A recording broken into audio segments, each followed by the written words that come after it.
Hello chaps, and welcome to my build update number 6 for the Airfix 1/24 scale Orca Typhoon Mk.1b, kit number A19002. This is my second entry into the Spiffy Tiffy Buddy build that I'm hosting. The last update we'd finished the painting and applied the decals, so this update covers weathering and final assembly.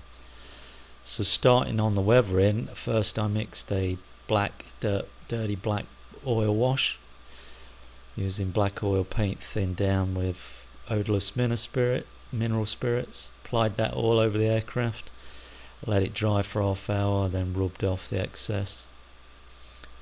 After that I used some aluminum and dry brushed areas to simulate chipping and wear and tear of the paint. That's the front leading edge of the starboard side, that's the port side. And then sealed those weathering items in with a gloss clear coat. That's the underside sealed. Next I wanted to do a fade wash, sort of a bleach wash, to tone down all the decals and do some highlighting inside the panel areas. Also on the black stripes I wanted to tone those down, and also the panel lines in there get nicely highlighted with the lighter colour.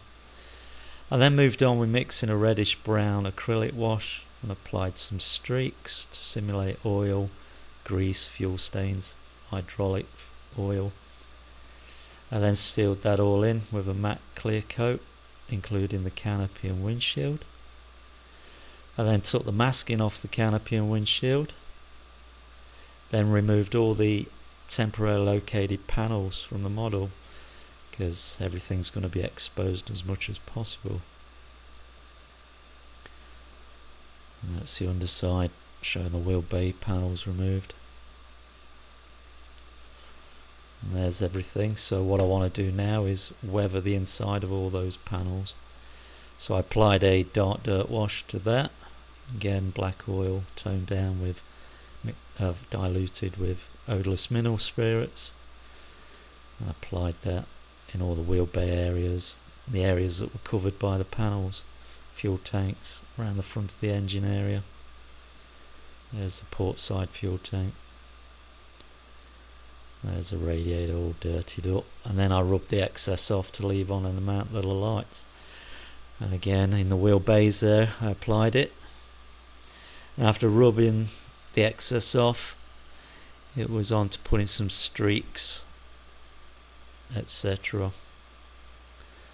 onto these reddish brown streaks, and then applying a mud stain into the wheels and the wheel bay doors. After that everything was sealed with a flat clear coat, including the guide rails, the propeller,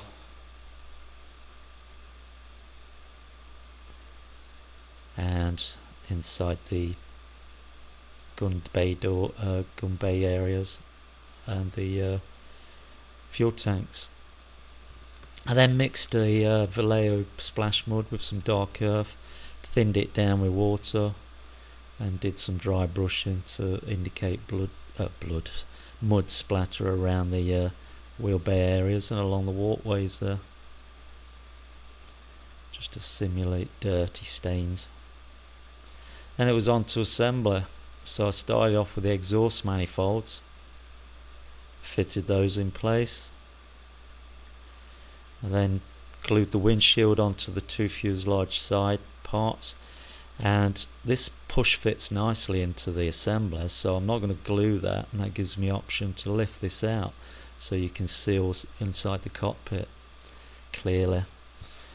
There it is in place, temporarily located with the engine cowlings, because next I want to apply exhaust stains.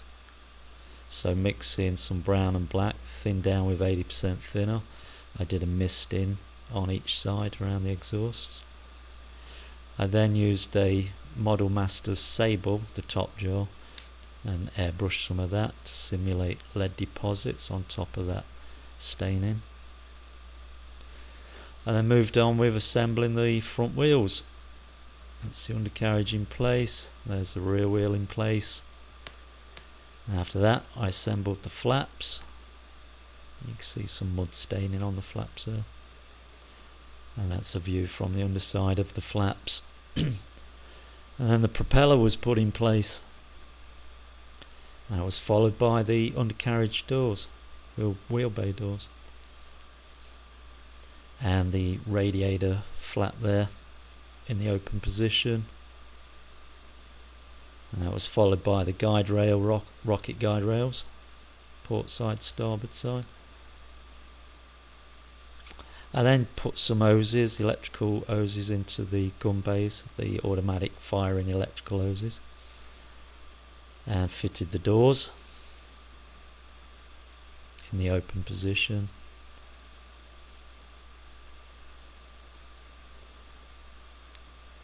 And then next it was on with the navigation lights. So I painted the inside of one green, the inside of the other red, fitted the port side light in place, followed by the starboard. The clear plastic was really shiny, so using a fine emery board I toned it down by rubbing it lightly over, and then fitted the rear navigation white lights in place. And that was followed by the pitot tube underneath the port side wing, the pilot step on the starboard side,